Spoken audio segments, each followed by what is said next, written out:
For more on today's actions in Iran, joining me now, Newsmax foreign policy analyst and former Trump foreign policy advisor Walid Faraz, along with open source intelligence analyst Ryan McBeth.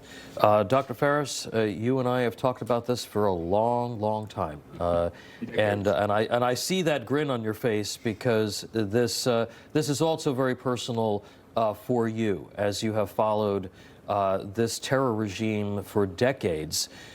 Your reaction to what you're seeing today and what could come next if indeed this regime falls?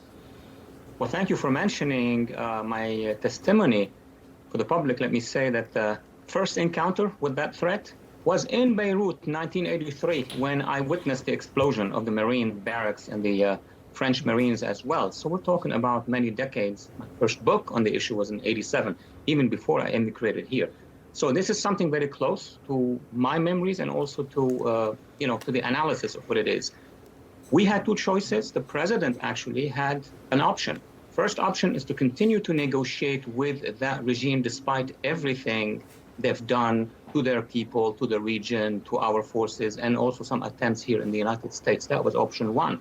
He's given his delegates, his envoys, every space for them to negotiate, even if we already knew what the intentions were, but he had to do it. Second is the option of what's happening right now.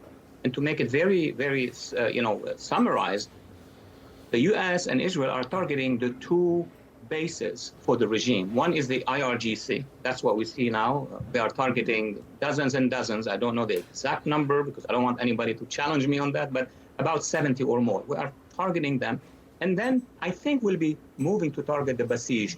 I call them the lower SS, the people, the militiaman who controls the streets. Once you have dismantled them, and it's going to take some little time, then the expectation is that the population will take over. That's what the president actually said, that the population will have to seize the buildings, seize power, and then after that there will be negotiations for the future government, a transitional government. It looks like the president has chosen the fact that a future government, a near future, I hope, government will shut down all the nuclear, will shut down all the threats, will dismantle the militias, Hezbollah, Hamas, etc.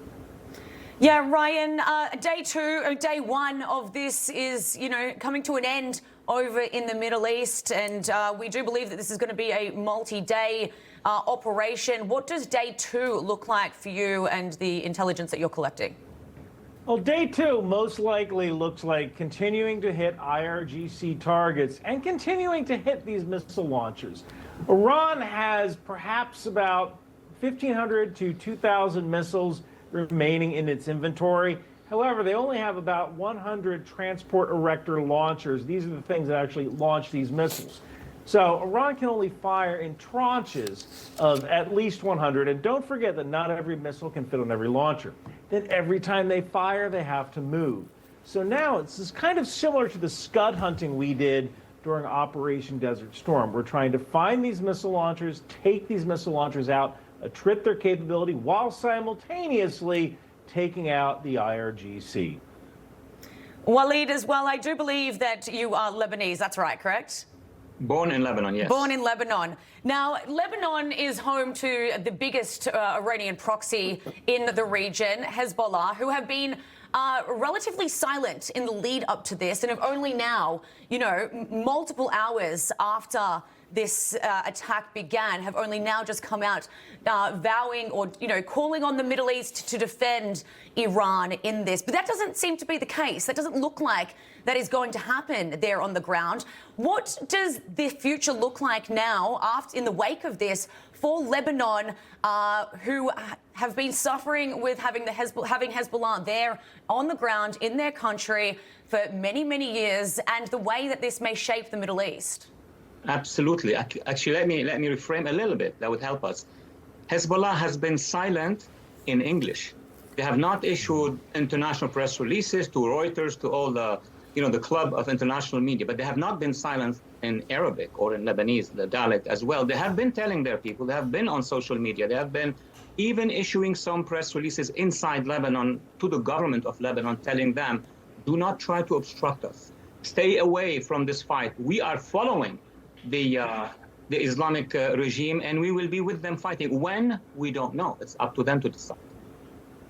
All right, we're going to have to leave it there. Gentlemen, thank you very much for that.